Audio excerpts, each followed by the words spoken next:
ये ऐप्स बने हुए हैं जहाँ पे आप लोगों को बताएंगे कि आप कैसे रजिस्ट्रेशन करवा सकते हो वहाँ से, और वहाँ से क्या क्या आपको बेनिफिट मिल सकते हैं।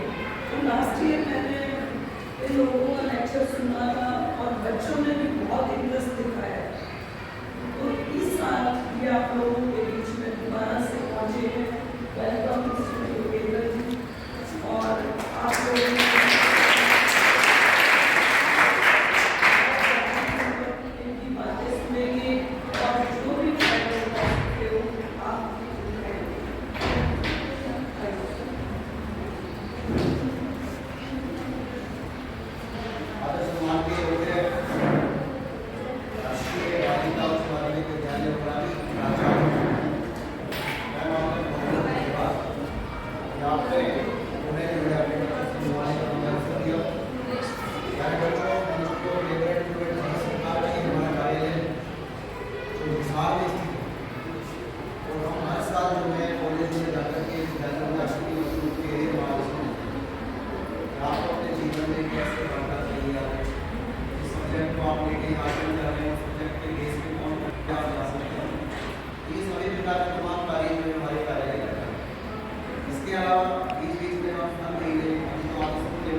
बना सकता है, उसके लिए सबसे अच्छी चीज़ है कैलेंडर वैकेंसी।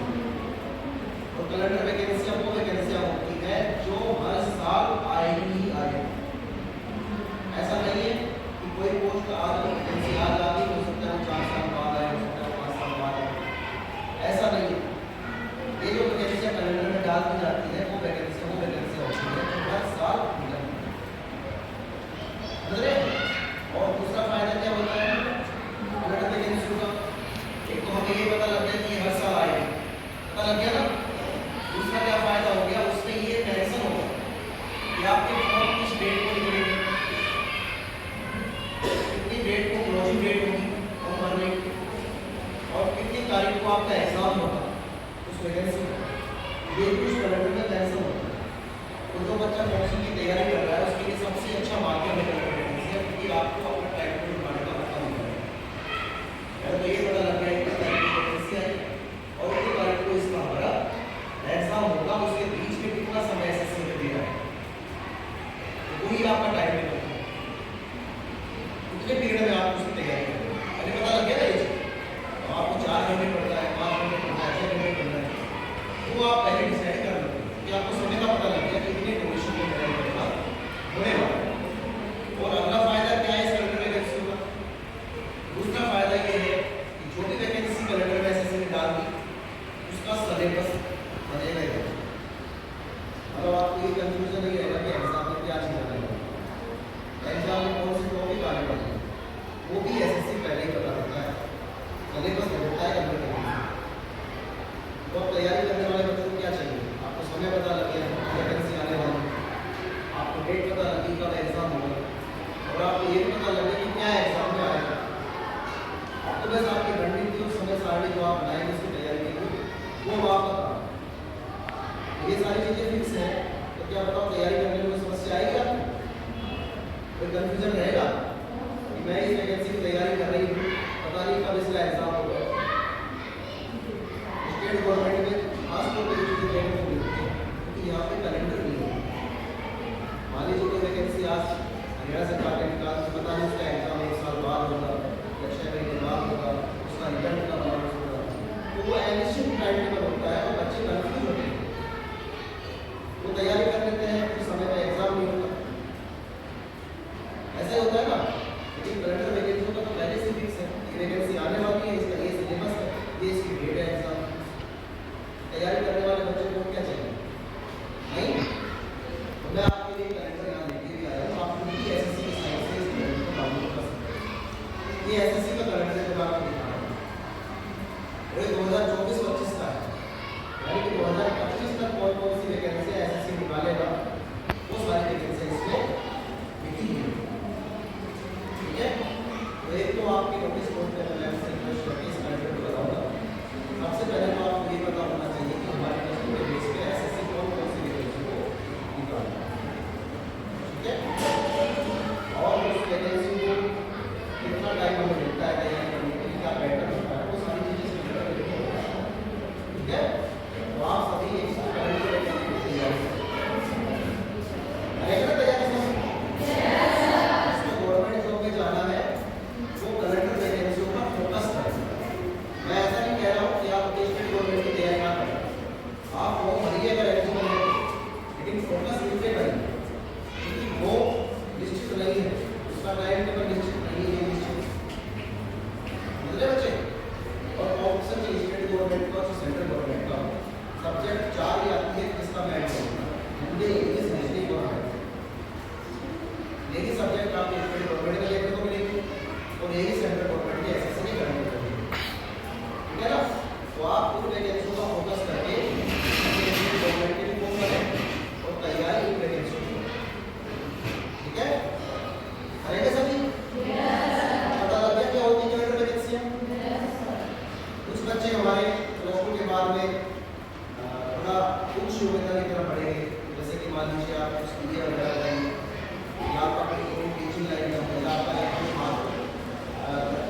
कॉलेजों में उस चीज़ को कवर करते हैं।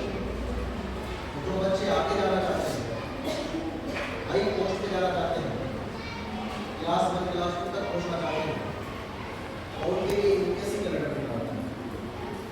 और ये दोनों ही सेंट्रल गवर्नमेंट की रिक्रूटमेंट बॉडी है, एसएससी भी और यूपीएससी। एसएससी और यूपीएससी दो बॉडी की बड़ा रिक्रूटमेंट भाई। एसएससी क्या सारे एग्जाम नहीं करवा सकते, यूपीएससी को दिया था, इसका भी कुछ बात है। जैसे आपके यहाँ पे हरियाणा गवर्नमेंट में एक एचपीएससी है और एक एचएसएससी, ऐसा ही है ना? क्या तो होता है इनको, ये भी हमें पता होना चाहिए, है ना? देखो इसी प्रकार से सेंट्रल गवर्नमेंट में जो एसएससी होता है ना, वो ग्रुप सी की वैकेंसी गवर्नमेंट में हायर करता है। ग्रुप सी की वैकेंसी सेंट्रल गवर्नमेंट, मैंने यहाँ डी नहीं बोला तो सेंट्रल गवर्नमेंट ने ग्रुप डी को खत्म कर दिया। आपके हरियाणा सरकार ने किसी की अभी भी, ठीक है? तो ग्रुप सी की वैकेंसी को एसएससी रिक्रूटमेंट करता है, तो नॉन गजेटेड वैकेंसी होती है। ये वर्ड भी आपके लिए इतना नया होगा, ठीक है? राजपत्र अधिकारी बोलते हैं गजेटेड, तो नॉन गजेटेड जो वैकेंसी होती है, ग्रुप सी की जो वैकेंसी होती है, उसको एसएससी निकालता है। और जो क्लास 1 और क्लास 2 की गजेटेड वैकेंसी होती है, उसे यूपीएससी निकालता है। राजपत्र वैकेंसी इसको बोला है ना? अब राजपत्र वैकेंसी या राजपत्र पर जो गजेटेड वैकेंसी होते हैं, उनको राजपत्र बोला जाता है। जैसे आप याद रखिए, प्रिंसिपल हो गया, हमारे यहाँ के विद्यालय के लेक्चरर हो गए, व्याख्या का जो आप पढ़ाते हैं, ये गजेटेड होते हैं, ठीक है? व्याख्या का हमारे ग्रुप की गजेटेड में आते हैं, और इसी में होते हैं हमारी क्लास 1 गजेटेड। तो आपको इतनी वैकेंसी को जाना है, गजेटेड लेवल पर जाना है, तो आप यूपीएससी लेवल तक की तैयारी करें। एसएससी की तरह ही यूपीएससी भी अपना कैलेंडर जारी करती है। हमें कम से कम पता होना चाहिए कि क्या इस प्रकार की वैकेंसी को भी हायर करने के लिए प्रोसीजर होता है। मैं आपको दोनों ही कैलेंडर लेके आया हूँ, बच्चे यूपीएससी का कैलेंडर है, एसएससी की तरह है। लेकिन यहाँ पे मैक्सिमम वैकेंसियाँ जब आप स्नातक कर लेंगे तब इसमें अप्लाई करना, और 12वीं के बाद में आपकी मैक्सिमम वैकेंसी एसएससी में बढ़ जाएगी। तो सबसे पहले एसएससी में जाना है, और देन आप आगे बढ़ते हैं यूपीएससी में जाएंगे। दोनों के कैलेंडर जारी होते हैं। और सबसे अच्छी खास बात तैयारी करने वाले बच्चों के लिए होती है कि ऐसा नहीं कि 2024 चल रहा है तो 2024 में कैलेंडर मिलेगा, 2025 की वैकेंसी का कैलेंडर आपको 2024 में मिलेगा। एक साल पहले आपको, एक साल पहले जो कमीशन ये बता दें कि एक साल बाद आपकी वैकेंसी ये आने वाली है, उसकी ये डेट है, उस डेट पे एग्जाम। एक साल पहले तैयारी करने वाले बच्चे के लिए क्या नहीं मानता कि आसान हो सकता है। आपको एक साल पहले डेट पता लग गई, आपको एक साल पहले सिलेबस पता लग गया, ठीक है? आपको टाइम मिल गया कि मेरा ये ड्यूरेशन है, तो आप तैयारी करने वाले बच्चे को, जाने वाले बच्चे को आसानी से तैयारी कर सकते हैं, ठीक है ना? आप सभी फोकस करेंगे कौन सी वैकेंसी पर? एसएससी या यूपीएससी की कैलेंडर वैकेंसी पर, ठीक है? और उस बीच में मान लीजिए आपकी कोई हरियाणा सरकार की वैकेंसी निकालती है तो उसको भी भरना है, अगर आपकी योग्यता है तो। लेकिन फोकस करना है कैलेंडर वैकेंसी पर, एग्जाम उसके भी देने हैं, उसकी तैयारी से आप इसको क्लियर कर जाएंगे। लेकिन मैं फोकस इसलिए नहीं दिलवा रहा हूँ ज़्यादा, क्योंकि इतना निश्चित शेड्यूल नहीं है, हरियाणा गवर्नमेंट ने कैलेंडर नहीं बनाया है, समझ रहे हैं ना? ना तो एचपीएससी ने बनाया है और ना ही एचएसएससी ने बनाया है। अभी मेरी बात भी चल रही थी, जो एचपीएससी की मेंबर है ममता यादव, अभी रिसेंटली बनी, मैं उनसे मिलने चला गया था एक बार, अरे उनसे बोला था, मैं उनसे यही बोला कि मैं हरियाणा गवर्नमेंट का एचपीएससी का कोई कैलेंडर नहीं, तो आप मेंबर है तो कम से कम एचपीएससी का कैलेंडर बनवा लीजिए यूपीएससी के खर्च में, क्योंकि यहाँ फिक्स ही नहीं है कि कौन सी वैकेंसी का भी नहीं। जो बच्चे तैयारी करने वाले होते हैं उनका शेड्यूल डिपेंड करता है। अब आप देखिए एसएससी का यूपीएससी का ऑलरेडी कैलेंडर बना हुआ है, एक साल पहले आपको पता लग जाएगा। ऐसे अगर हमारे स्टेट गवर्नमेंट का कैलेंडर हो जाए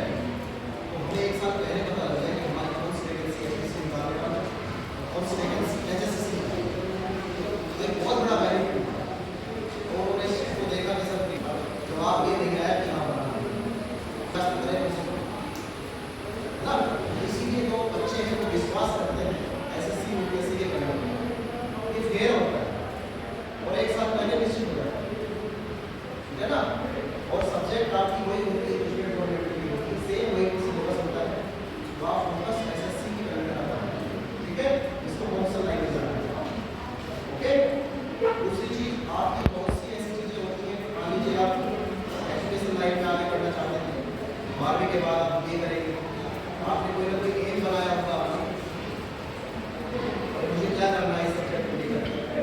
जब आपने 11वीं में आर्ट्स लिया होगा तो भी किसी की सलाह से लिया होगा, कैसे ले लिया, माता पिता से सलाह ली होगी, अपने टीचर से सलाह ली होगी, अपने दोस्तों से सलाह ली होगी, मैं आर्ट्स ले रही हूँ तो कौन सा सब्जेक्ट ये पहले देखा होगा ना, आपने डिसाइड किया होगा ना ये। तो जो 11वीं वाले बच्चे हैं वो कौन सी एक बार आप लेकर तो 11वीं पढ़ेंगे, कक्षा 11 में जो बच्चे आप बेटा सवाल आप बताइए, आपने किस लिए आज आप 11वीं में हो ना, आपने आर्ट्स लिया है और कौन सा सब्जेक्ट लिया है, पॉलिटिकल साइंस और संस्कृत। ये क्या सोच के लिया है, क्या भविष्य सुनाया है, उसका मुझे तो सोचा होगा ना कि ये सब पढ़नी है, इसमें मुझे यहाँ तक जाना है, क्या सोच के लिया है। गेम करते हैं, गेम तो एक अलग पार्ट हो गया, इस सब्जेक्ट का कोई गेम में नहीं है।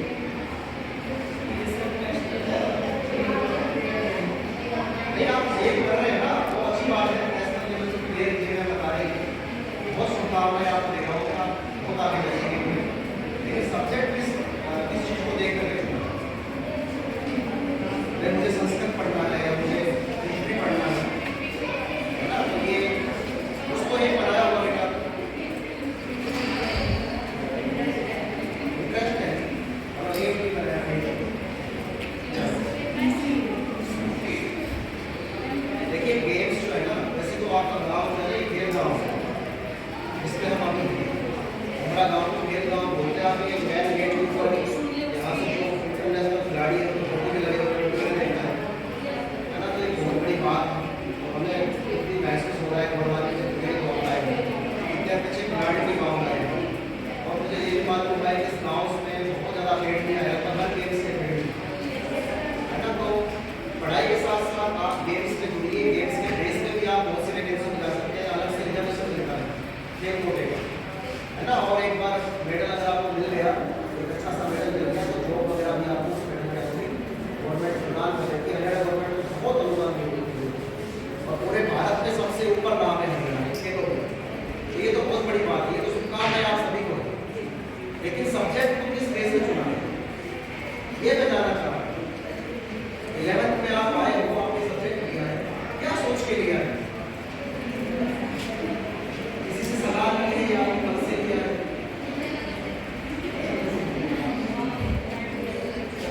देखो बेटा मेरा कहने का मकसद ये है, मैं इसलिए इस चीज को पूछ रहा हूँ कि ये हमारी ना थोड़ी स्ट्रेस कहीं पे एक कमी होना चाहिए।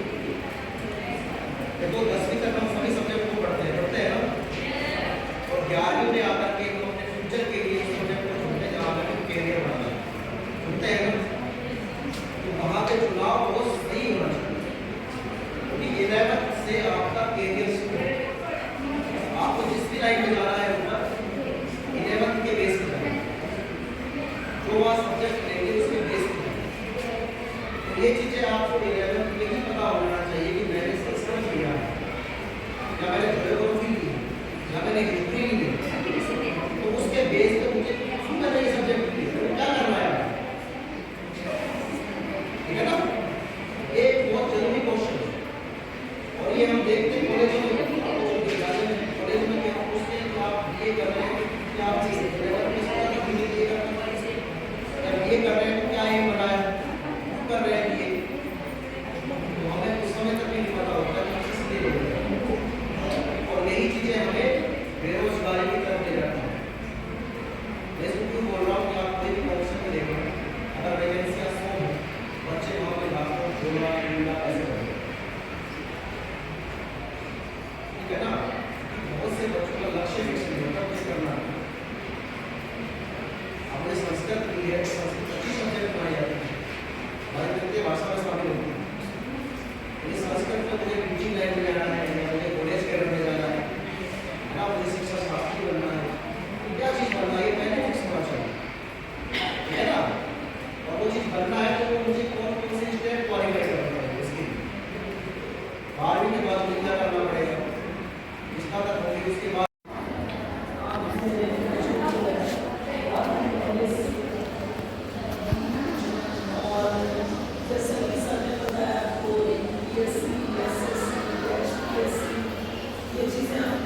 लगी?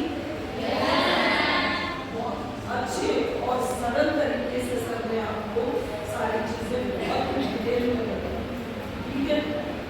एक बात और मैं इसके अलावा कहना चाहूंगी कि इस बार यूपीएससी का जो रिजल्ट है आईएएस स्पेशली, आपने सब सुना होगा, बहुत ही एवरेज बच्चे यूपीएससी को क्लियर कर लो। जैसे राजस्थान का एक लड़का जो फार्मिंग फैमिली से, फादर किसान और मदर बिल्कुल अनपढ़, उनकी मदर को यही नहीं पता था कि यूपीएससी होती है या हमारे बच्चे ने कौन सा पेपर क्लियर कर लिया और आगे जाके ये क्या बनेगा।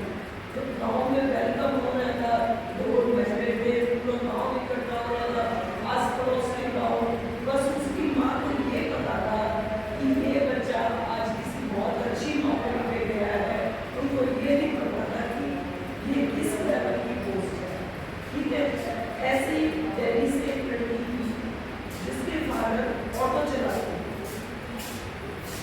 और बहुत ही छोटे से घर में वो रहती थी बच्ची। दिल्ली में तो वैसे ही घर छोटे होते हैं और उनके फादर की अर्निंग कम थी तो बहुत छोटे घर में, और उस लड़की ने भी यूपीएससी क्लियर किया और मेरे ख्याल से उसका 23 वाले सिर्फ क्या था कि वो बच्चे अपने आप को मैनेज करके चलते।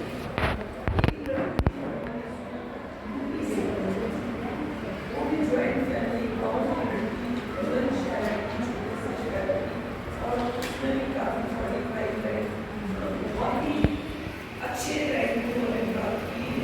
तो मैं आप लोगों को यही कहना चाहती हूँ कि आप अपने आप को कम ना समझें। प्रतिभा गाँव से छूट के आती है, जो मेहनत करेगा वही पाएगा। शहर और गाँव का या हिंदी मीडियम स्कूल में हिंदी मीडियम के बच्चे की यूपीएससी क्लियर करते हैं, ठीक है ना। ये ना सोचो इंग्लिश मीडियम का जो बड़े बड़े स्कूलों में बच्चे पढ़े हुए हैं वही अच्छे पेपर पास कर सकते हैं। सिर्फ ये अपना मैनेजमेंट और टाइम मैनेजमेंट, दो ही चीज़ें, आपकी मेहनत और समय का सदुपयोग आप लोगों को ऊंची सीढ़ी पे पहुंचा देगा। और रास्ता सर ने आप लोगों को बता ही दिया है बहुत अच्छे से, और सर ने जो कहा है डिवेलप के बारे में वो आज ही मैं इस मोड पे लगवा दूँगी, और इन चीज़ों का आप पूरा फायदा उठाएं और अपने आप को पास होने का कुछ करने का जज्बा रखो उनके अंदर कि हमने ये पेपर क्लियर करने हैं और अभी से शुरुआत करेंगे। ये नहीं कि आप मस्ती हो जाएगी, हो जाएगी, फिर हम करेंगे, नहीं, आज से ही आप शुरू करोगे तो धीरे धीरे आपको सफलता मिलेगी।